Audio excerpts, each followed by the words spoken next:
Hello friends. जैसे कि आप लोगों को मालूम है कि हमने पिछली क्लास में जो है चैप्टर 10 शुरू कर दिया था जिसका नाम था सर्कल यानी वृत्त। ठीक है, आज जो हमने उसमें इंट्रोडक्शन के साथ साथ एक्सरसाइज 10.1 कंप्लीट कर ली थी। आज जो हमें न्यू एक्सरसाइज शुरू करने वाले एक्सरसाइज 10.2। तो मैं थोड़ा सा पहले रिवाइज करा देता हूँ कि 10 यानी चैप्टर जो 10 है इसमें हमने क्या पढ़ा था। तो हमने क्या पढ़ा था कि इसमें जो था सबसे पहले जो व्रत होता है, व्रत जो चूनी के आकार का होता है या फिर हमारे पास जो साइकिल का टायर है या बाइक का जो टायर्स होता है वो सर्कल के ही शेप का होता है। ठीक है, सर्कल के जो बीच में होता है वो सेंटर होता है जहाँ पे हम प्रकार की नोक रख के हम घुमाते हैं, ये परिधि कहलाती है। अब इसमें हम क्लास 10th में आ गए। क्लास 6 में जो हमने इसके एरिया का फार्मूला निकाला था कि एरिया कितना होता है, ये क्लास 7th में कि एरिया का जो निकालना होता है पाई आर स्क्वायर। और अगर हमें इसकी सरकमफेरेंस यानी इसकी परिधि की याद करनी है तो उसका फार्मूला होता है 2 पाई आर।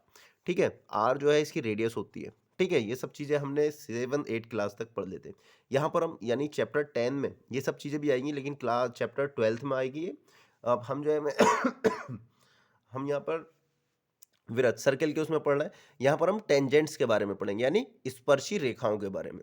किसी बाह्य बिंदु से मैंने दो थ्योरम्स आपको बताई थी कि अगर जो कोई एक पॉइंट से हम ये स्पर्शी रेखा खींचते हैं यानी ये कहलाता है पॉइंट ऑफ कांटेक्ट। ठीक है, और पॉइंट ऑफ कांटेक्ट जहाँ पे सर्कल पर स्पर्शी रेखा टच करके जा रही है ये पॉइंट ऑफ कांटेक्ट यानी स्पर्शी बिंदु कहलाता है। और ये जो है वृत्त की त्रिज्या से 90 डिग्री का एंगल बनाता है। ठीक है, उसके बाद जो है एक चीज़ और होती है कि किसी बाह्य बिंदु से हम कितने स्पर्शी रेखाएं खींच सकते हैं। तो बाह्य बिंदु से हम सिर्फ 2 स्पर्शी रेखाएं खींच सकते हैं। कितनी स्पर्शी रेखा खींच सकते हैं? 2। तो इन दोनों के और इन दोनों की जो लंबाइयां हैं यानी P M is equal to, हमने पी क्यू रख दिया है तो पी एम जो है वो पी क्यू के बराबर होगी। और ये जो है इस पर 90 डिग्री का एंगल बनाएगी। ठीक है, अब आइए हम एक्सरसाइज 10.2 शुरू करते हैं। तो एक्सरसाइज 10.2 में क्या दे रखा है हमें? एक बिंदु Q से एक वृत्त की स्पर्श स्पर्श रेखा यानी टेंजेंट रेखा की लंबाई 24 सेंटीमीटर है तथा Q की केंद्र से दूरी 25 सेंटीमीटर है। वृत्त की त्रिज्या ज्ञात कीजिए। ठीक है जी, तो हमें जो है एक बिंदु दे रखा है, एक बिंदु Q से बिंदु Q दे दिया हमें यहाँ पर। क्वेश्चन नंबर 1 एक्सरसाइज है हमारे पास 10.2। तो इसमें हमें क्या दे रखा है? एक बिंदु Q से एक वृत्त पर स्पर्श रेखा की लंबाई, एक बिंदु Q दे दिया और एक वृत्त है और इससे जो है एक स्पर्श रेखा खींची और उसकी लंबाई हमें कितनी दे रखी है? उसकी लंबाई दे रखी है हमें 24 सेंटीमीटर, 24 सेंटीमीटर। तथा Q से केंद्र की दूरी, अब इसका सेंटर भी होगा यानी केंद्र है सेंटर वृत्त का, केंद्र की दूरी जो है इससे वो कितनी दे रखी है हमें? 25 सेंटीमीटर, 25 सेंटीमीटर। अब हमसे पूछ रहा है कि वृत्त की त्रिज्या ज्ञात करो। देखो आप एक बात ध्यान रखना है इसमें, इसका नाम मैंने रख दिया सपोज P रख दिया, इसका नाम रख दिया O। यानी हमें QP दे रखा है 24 सेंटीमीटर अकॉर्डिंग टू फिगर, जो फिगर भी ड्रॉ करना है हमें, और QO दे रखा है हमें 25 सेंटीमीटर। एक बात हमेशा ध्यान रखना, इस सवाल जब भी हमें कोई भी क्वेश्चन करना होगा चैप्टर 10 में, जो भी स्पर्शी बिंदु हो और वृत्त का केंद्र हो, तो आप सबसे पहले ना वृत्त के केंद्र से ना इस स्पर्शी बिंदु को मिला देना। और हमारी थ्योरम क्या कहते हैं, अभी मैंने आपको बताया कि स्पर्शी बिंदु से जो है वृत्त के केंद्र से जो डालते हैं तो वो 90 डिग्री पर कट करती है, यानी ये कट कर दिया। अब जो है ये क्या बन रहा है, देखो आप ध्यान से देखें तो हमारे पास राइट एंगल ट्राइंगल बन रहा है। एक ये त्रिभुज बन रहा है, समकोण त्रिभुज, समकोण त्रिभुज PQO। अब इसमें हमें दो भुजाएं दे रखी है, तीसरी भुजा ज्ञात करनी है। दो साइड दे रखी है, तीसरी साइड फाइंड आउट करनी है और समकोण त्रिभुज दे रखा है यानी राइट एंगल ट्रायंगल दे रखा है। जब दो त्रिभुज एक समकोण त्रिभुज की दो भुजाएं ज्ञात हो और तीसरी ज्ञात करनी हो तो हमें क्या लगाते हैं हम? पाइथागोरस प्रमेय। तो हम लिख लेंगे समकोण त्रिभुज, समकोण त्रिभुज PQO में, PQO में पाइथागोरस प्रमेय से, पाइथागोरस प्रमेय से। इंग्लिश मीडियम वाले क्या लिखेंगे? In triangle PQO, in right angle triangle, in right angle triangle PQO by the Pythagoras theorem. तो पाइथागोरस थ्योरम क्या होती है कि कर्ण का स्क्वायर जो है वो बराबर होता है लंब का स्क्वायर प्लस आधार का स्क्वायर। ये पाइथागोरस फिर में कहती है। कर्ण यानी हाइपोटेन्यूस, कर्ण कौन सा होता है? त्रिभुज की सबसे बड़ी भुजा, और वो कौन सी होती है? 90 डिग्री के सामने वाली। 90 डिग्री का एंगल यहाँ पे बन रहा है, इसके सामने कौन सी साइड आ रही है? ये। इसकी लेंथ कितनी दे रखी है? मैं 25, यानी कर्ण हो गया हमारे पास हाइपोटेन्यूस यानी 25 का स्क्वायर इजिकल टू लंब। लंब हम इसमें से इसमें कुछ भी कह सकते हैं अभी हम। तो लंब हमने क्या सपोज कर लिया? 24 कह दिया कि 24 का स्क्वायर। और आधार, आधार हमारे पास अब जो बचा हुआ वो आधार हो गया यानी ओपी का स्क्वायर, यानी ये हमें त्रिभुज की, वो सॉरी त्रिभुज कह रहा हूँ वृत्त की त्रिज्या है ऑटोमेटिकली, हमें ओपी ही फाइंड आउट करनी है। अब हम क्या करेंगे? OP square is equal to ये 25 का स्क्वायर और माइनस ये 24 उधर जाएगा, माइनस का 24 का स्क्वायर हो जाएगा। ए स्क्वायर माइनस बी स्क्वायर का फार्मूला लगा देंगे। ए स्क्वायर माइनस बी स्क्वायर यानी ए प्लस बी, ए माइनस बी, यानी 25 प्लस 24 और 25 माइनस 24। ठीक है, समझ में आ गई बात? अब 25 और 24 को जोड़ेंगे, कितना हो जाएगा? ये हो गया 49, और 25 में जब 24 माइनस होगा तो बचेगा 1। अब ये आया ओपी स्क्वायर, जब ओपी स्क्वायर हटेगा तो इधर क्या हो जाएगा? इधर चढ़ जाएगा स्क्वायर रूट, यानी O P is equal to हो जाएगा हमारे पास अंडर रूट 49, यानी ओपी की वैल्यू आ गई 7 सेंटीमीटर। ओपी क्या है? ये वृत्त की त्रिज्या है, यानी आर बराबर 7 सेंटीमीटर आ गया। हमें वृत्त की त्रिज्या ही निकालनी थी और वृत्त की त्रिज्या हमारे पास 7 सेंटीमीटर आ गई है। आइए अब हम चलते हैं क्वेश्चन नंबर 2 की तरफ। क्वेश्चन नंबर 2 में क्या कह रहा है? आकृति 10.11, ये हमें आकृति दे रखी है। चलो, जिसने हमारा आधा काम खुद ने ही सॉल्व कर दिया, वो आकृति आपको दे दी गई है। 10.11 में यदि टीपी और टीक्यू केंद्र ओ वाले किसी वृत्त पर दो स्पर्शी रेखाएं इस प्रकार है कि एंगल पीओक्यू 110 और पीटीक्यू बराबर है। पीटीक्यू एंगल फाइंड आउट करना है। सबसे पहले जो भी हमें फिगर दे रखा हो, फिगर ड्रॉ कर लेंगे। क्वेश्चन नंबर 2 करने वाले हम यहाँ पर, और इससे इसे मिलाया हुआ है, इससे इसे मिलाया हुआ है, इधर और इधर, ऐसे हमारा एक फिगर ड्रॉ दे रखा है। बाहर जो बिंदु दे रखा है वो टी है, ये बिंदु पी दे रखा है, यहाँ पर ओ और यहाँ पर क्यू, और इसकी वैल्यू हमें दे रखी है 110 डिग्री।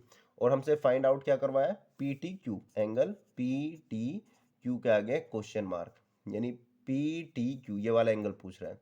हमने इसे मान लिया एक्स। ठीक है, अब हमारी थ्योरम क्या कहती है भाई कि अगर जैसे इसने तो स्पर्शी बिंदुओं को टच कर दिया, ये टच भी नहीं करता तो हम टच कर देते, क्योंकि मैंने आपको शुरुआत में बताया है कि जहां भी स्पर्शी रेखाएं गुजर रही हो तो स्पर्श बिंदु को केंद्र से मिला देंगे सबसे पहले, उसके बाद सोचेंगे करना क्या है। तो जब हमने इससे मिला दिया तो ये बन गया कितने डिग्री का एंगल? 90 डिग्री का एंगल। और ये वाला कितने का बन गया? ये भी 90 डिग्री का एंगल। ठीक है, क्योंकि स्पर्शी रेखा, स्पर्शी बिंदु से केंद्र को मिलाने वाली रेखा एक दूसरे के लंब होती है, यानी 90 डिग्री का कोण बनाती है। तो अब ये 90 हो गया, ये 90 हो गया, और इसका टी का पता लगाना है। तो इसमें कितनी साइड हो रही है? 1 2 3 4, ये क्या बन गया? क्वाड्रिलेटरल, यानी ये चतुर्भुज बन गया। हम लिखेंगे चतुर्भुज, चतुर्भुज ओ पी टी क्यू में, ओ पी टी क्यू में चतुर्भुज के अंतः कोणों का योग कितना होता है? यानी interior angle of a quadrilateral is कितना होता है? 360 डिग्री। ठीक है, यानी चतुर्भुज के अंतः कोणों का योग, कोणों का योग कितना होता है? बराबर 360 डिग्री, 360 होता है। अब यहाँ पर यानी कोण ओ प्लस कोण पी प्लस कोण टी प्लस कोण Q is equal to 360 degree. Angle O की वैल्यू कितनी दे रखी है हमें? 110, ये गिवन दे रखी है हमें पहले ही, प्लस एंगल पी की वैल्यू कितनी है? 90, प्लस एंगल टी की वैल्यू कितनी है हमारे पास? एक्स, ये हमें फाइंड आउट करनी है। एंगल क्यू की वैल्यू कितनी दे रखी है हमें? 90 इज इक्वल टू 360। अब एक्स प्लस इन सबको जोड़ देंगे, 9 9 18 तो 0 और 290 आ जाएगा ये शायद। एक मिनट, 9 9 18 180, 180 में 110 जोड़ेंगे तो 0 8 एक 9 और 2 290 आ गई, 290 इजिकल टू 360। अब x बराबर ये 290 उधर चला जाएगा तो कैसा हो जाएगा? माइनस का 290। इसे सिंपली माइनस कर लेंगे तो ये बच गया 0, यहाँ पर बचा 70 डिग्री, यानी वो हमारा x की वैल्यू है वो 70 डिग्री, यानी ये वाला एंगल जो हमसे पूछा गया था वो 70 डिग्री आ गया। यानी क्वेश्चन नंबर 2 का जो है बी पार्ट आंसर हो गया हमारा। और क्वेश्चन नंबर 1 का कितना आया था हमारा? 7 सेंटीमीटर, यानी इसका पहला वाला सही हो गया। अब आते हैं हम क्वेश्चन नंबर 3 पे। क्वेश्चन नंबर 3 कह रहा है यदि एक बिंदु P से O केंद्र वाले किसी वृत्त पर PA और PB स्पर्श रेखाएं परस्पर 80 डिग्री पर झुकी हो तो पी ओ ए का बराबर होगा। इसमें हमें फिगर नहीं दे रखा, तो सबसे पहले हम फिगर ड्रॉ करेंगे। क्वेश्चन नंबर 3 करने वाले हैं एक्सरसाइज 10.2 की। पी से केंद्र ओ, देखो भाई केंद्र ओ, केंद्र ओ वाला एक वृत्त बना लिया, इसका केंद्र हमने नाम दे दिया ओ। अब एक बिंदु पी से, एक बिंदु पी हमने यहाँ पर ले लिया, पी से केंद्र पर पी और पी बी स्पर्श रेखाएं खींचते हैं। तो एक हमने स्पर्श रेखा खींच ली पी ए, और एक स्पर्श रेखा हमने इधर से खींच दी जिसका नाम रख दिया हमने पी बी। ठीक है, स्पर्श रेखा परस्पर 80 डिग्री के कोण पर झुकी हो तो पी ओ ए का वैल्यू बताना है। पी ओ ए यानी इसकी वैल्यू बतानी है हमें, इस वाले एंगल की पी ओ, और इन दोनों के बीच का एंगल कितना दे रखा है हमें 80 डिग्री, यानी ये दोनों जो झुकी हुई है, यानी स्पर्शी रेखाएं जो झुकी हुई है वो झुकी हुई है 80 डिग्री पे। तो हमें ये वाला एंगल बताना, आधा वाला। तो अब इसे करने के दो तरीके हैं। अब देखो, तो इससे पहले मैंने क्या बताया आपको कि हम जो जहां भी स्पर्शी बिंदु होंगे उन्हें मिला लेंगे। अब जैसे स्पर्शी बिंदु मिले तो ये वाला भी 90 डिग्री का एंगल हो गया, ये भी 90 डिग्री का एंगल हो गया, और ये क्या हो गया, ये वृत्त की त्रिज्या होगी। हम क्या करेंगे, पहले ये वाला त्रिभुज जो है और इस वाले त्रिभुज के वो बना लेंगे हम, सर्वांग सम प्रूफ कर लेंगे, यानी कॉन्ग्रेंस प्रूफ कर देंगे। ठीक है, और जब कॉन्ग्रेंस प्रूफ हो जाएगा तो उसके बाद हम क्या करेंगे, यह आधा, ये भी एंगल हाफ हाफ हो जाएगा, यानी 40 ऊपर हो जाएगा, 40 नीचे हो जाएगा, और फिर हमें ये 90 दे रखा, तो हम त्रिभुज में लगा लेंगे त्रिभुज के अंतः कोणों का योग, तो उससे ये वाली वैल्यू हमें निकल जाएगी जो हमें फाइंड आउट करनी है। तो उसके लिए हमें पहले करना क्या होगा, हम जो है समकोण त्रिभुज में उसमें दोनों त्रिभुज को सर्वांग सम प्रूफ करेंगे। किस किस त्रिभुज को, त्रिभुज पी ओ ए तथा त्रिभुज पी ओ बी में, पी ओ ए और पी ओ बी में। तो हम क्या करेंगे, हमें तीन सर्वांग सम प्रूफ करने के लिए हमें कोई सी तीन कंडीशन इक्वल दिखानी पड़ती है, मतलब तीन चीजें इक्वल दिखा देते हैं तो हम कह देते हैं कि एक त्रिभुज दूसरे त्रिभुज के सर्वांग सम है, यानी कॉन्ग्रुएंस है। और अगर कॉन्ग्रुएंस हो जाता है तो उसकी परस्पर जो करस्पॉन्डिंग साइड्स या करस्पॉन्डिंग एंगल्स होते हैं वे सारे के सारे इक्वल हो जाते हैं। ठीक है, तो अब इसमें हमें क्या करना, तीन चीजें इक्वल दिखानी। तो सबसे पहले तो भाई एंगल दिखाई दे रहा है हमें कि एंगल ए जो है वो एंगल बी के इक्वल है, angle A is equal to angle B. Reason हमें इसे आगे जरूर देना होता है कि ईच 90 डिग्री, ईच 90 डिग्री के दोनों 90 डिग्री के हैं। उसके बाद पी ओ इस वाले ट्राइंगल में भी आ रही है और इस वाले ट्राइंगल में भी आ रही है, यानी P O is equal to P O, ये हो गया कॉमन लाइन, यानी हिंदी में बोलते हैं इसे उभयनिष्ठ रेखा, उभयनिष्ठ रेखा। ठीक है, उभयनिष्ठ रेखा बोलते हैं इसे। उसके बाद उभयनिष्ठ रेखा हो गए। अब ये O A is equal to O B, O A is equal to O B, ये क्या है, रेडियाई ऑफ द सर्कल, यानी वृत्त की त्रिज्याएं, त्रिज्याएं तो सारी बराबर ही होती है, तो इसलिए अब तीन चीजें इक्वल आ गई हमारे पास। ये आ गया हमारे पास राइट एंगल, ये साइड और ये हाइपोटेनियस, यानी ये कौन से रूल से होगा, बाई RHS क्रिटेरियन,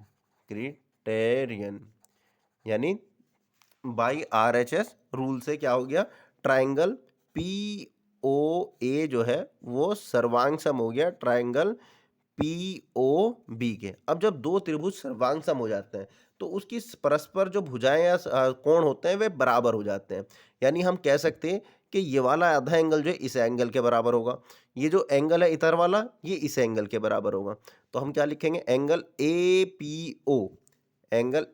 APO जो है वो बराबर होगा एंगल OPO के, सॉरी BPO के बराबर होगा। अब यहाँ पे रीजन लिखेंगे हम बाई CPCT, कि CPCT से हमने ये दोनों एंगल बराबर दिखा दी। अब ये पूरा तो होता 80, अब ये आधे आधे हो गए, तो सीधी सी बात है 40 नीचे हो गया और 40 हो गया ये ऊपर। समझ में आई बात आपके? तो ये कैसे हो गया हमारा, कि हम अब लिखेंगे कि एंगल ओ, जैसे ऐसे लिख सकते हैं एंगल APO जो है वो 80/2 हो गया, और इसे डिवाइड कर दिया हमने 40 आ गया ये। ठीक है, अब 40 आ गया हमारे पास। अब हमें बस इस वाले एंगल की तलाश थी ना, ये वाला एंगल हमारा आधा, तो अब इस वाले त्रिभुज में ले लेंगे हम, त्रिभुज APO में APO में, APO इस त्रिभुज में, समकोण त्रिभुज, अंतः कोणों का योग कितना होता है?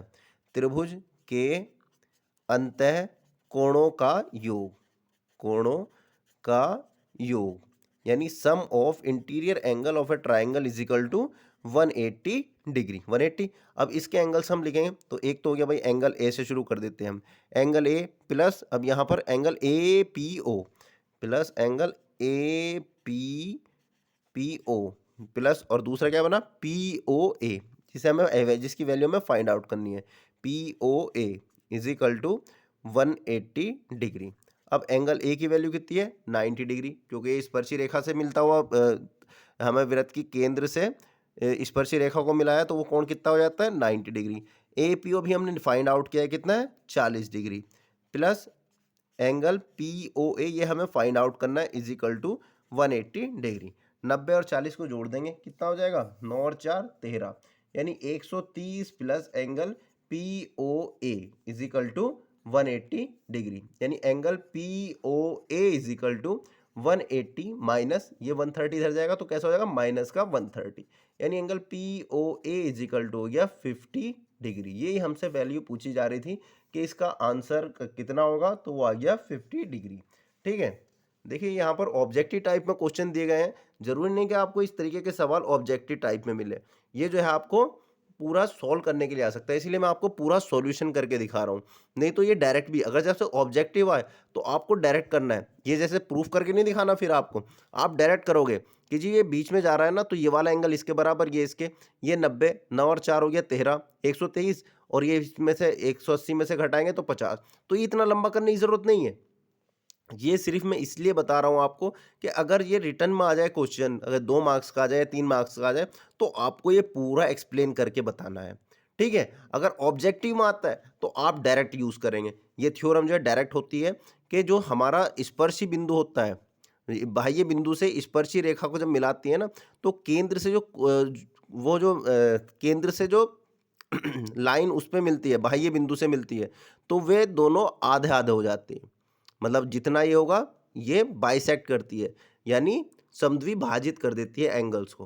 ठीक, और दूसरी चीज, अब यहां से यानी ये वाला एंगल जो होता है और ये वाला एंगल, पूरा एंगल, इन दोनों का सम जो है, इसे एक दूसरी तरीके से भी कर सकते थे हम कि ये पूरे का सम जो है ना, इसके ये दोनों जो है 180 के बराबर होते हैं, यानी एंगल पी और angle O, angle P plus angle O is equal to 180 degree के बराबर होंगे। अब एंगल पी कितना है हमारे पास? 80 plus angle O is equal to 180 होगा, तो एंगल ओ की वैल्यू कितनी हो जाएगी? 80 उधर जाएगा, माइनस हो जाएगा, तो ये बच जाएगा 100। अब एंगल ओ हमें पूरा नहीं चाहिए, आधा चाहिए, क्योंकि ये बाइसेक्ट करता है, तो एंगल ओ यानी angle P O A, angle P O A is equal to इसका आधा हो जाएगा, यानी आ जाएगा 50। तो हम अगर जो ऑब्जेक्टिव टाइप के लिए करेंगे तो फिर इतना लेंथी क्वेश्चन करने की जरूरत नहीं है, आप जो है डायरेक्ट यूज करेंगे, जो थ्योरम्स आपको पता है उनका डायरेक्ट यूज करेंगे। लेकिन अगर जो आपका सब्जेक्टिव में आता है, मतलब आपको लिख के दिखाना है पूरा, तो आप पूरा इस तरीके से एक्सप्लेन करेंगे। ठीक है, ये ना सोचे कि हमें ऐसे ही एक्सप्लेन करना है, ऑब्जेक्टिव भी आए तो।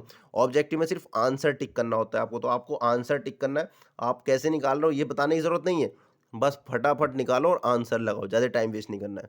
लेकिन अगर एक्सप्लेन करने के लिए आए, सब्जेक्टिव आए, तो बिल्कुल इसी तरीके से एक्सप्लेन करना है। ठीक है, आइए अब चलते हैं क्वेश्चन नंबर 4 की तरफ। क्वेश्चन नंबर 4 कह रहा है कि सिद्ध कीजिए कि किसी वृत्त के किसी व्यास के सिरों पर खींची गई स्पर्श रेखाएं समांतर होती हैं। अभी तक तो ऑब्जेक्टिव सवाल चल रहे थे, अब चल गए हमारे सब्जेक्टिव यानी एक्सप्लेन करने वाले। ठीक है, अब ये क्या कह रहा है कि किसी वृत्त के किसी व्यास से, सपोज करो हमने एक व्यास खींच दिया यहाँ पे सीधा, जो इसके सेंटर से होके जा रहा है, तो इसके व्यास के सिरों से, यानी इसके व्यास के सिरों पर खींची गई स्पर्श रेखा, यानी एक स्पर्श रेखा हमने इधर खींच दी, जिसका पॉइंट ऑफ कांटेक्ट ये है, और यानी इसका व्यास का सिरा है, यानी डायमीटर का कॉर्नर्स, और ये किधर खींच दी। तो अब हमें ये प्रूफ करना है कि ये दोनों रेखाएं स्पर्शी रेखाएं हैं। अब सबसे पहले हमें ये पता होना चाहिए कि अगर दो लाइनों को स्पर्श दिखाना हो तो हमें क्या प्रूफ करना चाहिए। अगर दो लाइन है हमारे पास, एक ये लाइन है, एक ये लाइन है, मुझे इन्हें प्रूफ करना है कि ये दोनों समांतर रेखाएं हैं, यानी पैरेलल लाइंस है। तो इसे करने के दो तरीके हैं। पैरेलल लाइंस का मतलब क्या होता है? जो एक दूसरे को कभी ना काटे। तो इसका क्या तरीका है कि एक तिर्यक रेखा खींचते हैं हम, और एक तिर्यक रेखा के बाद अगर उसका हम अल्टरनेट इंटीरियर एंगल इक्वल दिखा दे या अल्टरनेट एक्सटीरियर एंगल इक्वल दिखा दे, तो हम जो है ये कह सकते हैं कि ये दोनों पैरेलल होगी। यानी मैंने इसे एंगल 1 कह दिया, एंगल 2 कह दिया। एंगल 1 अगर मैंने एंगल 2 के बराबर दिखा दिया तो मैं कह दूंगा, ये लाइन को L कह दिया मैंने इसे M, तो मैं कहूंगा कि L पैरेलल M के है। ठीक है, अल्टरनेट इंटीरियर एंगल अगर जो इक्वल दिखा दिए तो। दूसरा तरीका क्या है कि दूसरा ये है भाई कि मैं इसका एक साइड यानी सेम साइड्स के दो एंगल्स का सम कितना होना चाहिए, 180 आ जाए। ठीक है, यानी इन दोनों का सम अगर 180 आ जाए तो भी ये समांतर रेखाएं मानी जाएगी। यानी मैंने अगर इसे एंगल 3 कह दिया और मैंने ये प्रूफ कर दिया कि एंगल 2 प्लस एंगल 3, एंगल 2 कौन सा है, ये नीचे वाला, और एंगल 3 कौन सा है, ये वाला, अगर इन दोनों का सम मैंने 180 दिखा दिया तो भी ये दोनों लाइनें पैरेलल होगी, L पैरेलल M की होगी। तो अब हमें इन दोनों में से कोई सी भी एक कंडीशन इसमें प्रूफ कर देनी है, बता देना है, तो ये हम दिखा सकते हैं कि ये दोनों लाइनें जो है पैरेलल है। यानी जो हमारी व्यास के सिरों से जो हमने स्पर्श रेखाएं खींची है वे दोनों की दोनों समांतर है। ठीक है, सबसे पहले क्वेश्चन को समझे कि प्रूफ कैसे करना है हमें। तो अब हमें गिवन क्या है, यहाँ पे हमें गिवन दे रखा है कि ओ वृत्त का केंद्र है और वृत्त के ए बी लिख लो यहाँ पे व्यास। ठीक है, A B Vyas, A B व्यास के सिरों पर दो स्पर्श रेखाएं, स्पर्श रेखाएं, दो स्पर्श रेखाएं, इनका नाम रख दो, एक का L रख दो और इसका M रख दो, L तथा M। L तथा M, L तथा M दो स्पर्शी रेखाएं खींची गई है। अब जब स्पर्शी रेखा खींची गई है तो वृत्त के केंद्र से स्पर्शी बिंदु को जो मिलाएंगे तो वो कितने डिग्री का एंगल बनाएगा, वो मिलाएगा 90 डिग्री का एंगल। 90 का बनाएगा, नहीं बनाएगा, तो ये चीज भी हम लिख लेंगे कि वृत्त के केंद्र, चलो ये बाद में प्रूफ में लिखाएंगे। तो हमें टू प्रूव क्या करना है, हमें प्रूव करना है कि L पैरेलल है M के, कि जो L लाइन खींची है M पैरेलल इसके पैरेलल है, तो प्रूफ करेंगे हम। प्रूफ कुछ नहीं, प्रूफ हो गया है आपका। देखो भाई ये 90 बन गया, सीधी सी बात है, यहाँ से वृत्त के केंद्र से स्पर्शी बिंदु को मिलाएंगे तो ये कितने डिग्री का कोण बनाएगा, ये भी 90 बनाएगा। जब इधर 90 है तो अब देखो दोनों ही कंडीशन इसमें प्रूफ हो गई। अगर जो हम एक साइड, ये वाली कंडीशन प्रूफ हो रही है इसमें, अगर एक साइड के एंगल्स का सम करें तो वो कितना आ रहा है, 90 और 90 180, ये प्रूफ हो गया। या फिर दूसरी तरीके से अल्टरनेट इंटीरियर एंगल यानी एकांतर कोण से अगर आप प्रूफ करना चाह रहे हैं, ये 90 है तो ये रेखीय कोण है यानी लीनियर पेयर एंगल है, तो सीधी सी बात है ये भी 90 होगा। अब ये लाइन के इधर 90 और एक इधर 90, यानी ये एकांतर कोण बन रहा है, अंतः एकांतर कोण। अंतः एकांतर कोण बराबर आ गए, इसका मतलब ये दोनों लाइनें पैरेलल होगी। चलिए अब हम प्रूफ करेंगे, हम लिखेंगे वृत्त के केंद्र O से स्पर्शी बिंदु स्पर्शी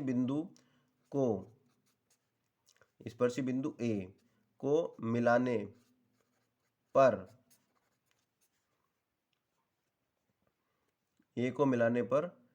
L पर 90 डिग्री का कोण बनाती है। ठीक है, 90 डिग्री का कोण बनाती है, हमने थ्योरम यूज कर रहे हैं।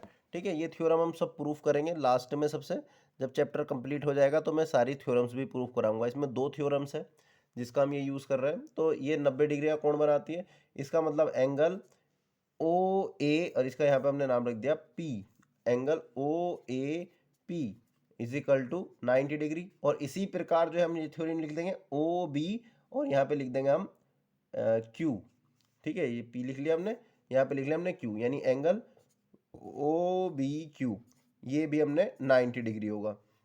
अब ये 90 डिग्री, इसका मतलब क्या हो गया, एंगल OBQ जो है वो बराबर हो गया एंगल OAP, जो कि हमारे क्या हो गया, ये अंतः एकांतर कोण बन रहा है, अंतः एकांतर कोण बन रहा है, जिससे प्रूफ हो रहा है कि L लाइन पैरेलल है M के। बस ये प्रूफ हो गया हमारा। ठीक है, उम्मीद करता हूँ आप लोगों को समझ में आ गया होगा। इसी तरीके से हम आगे वाले क्वेश्चन कल की क्लास में देखेंगे। Thank you.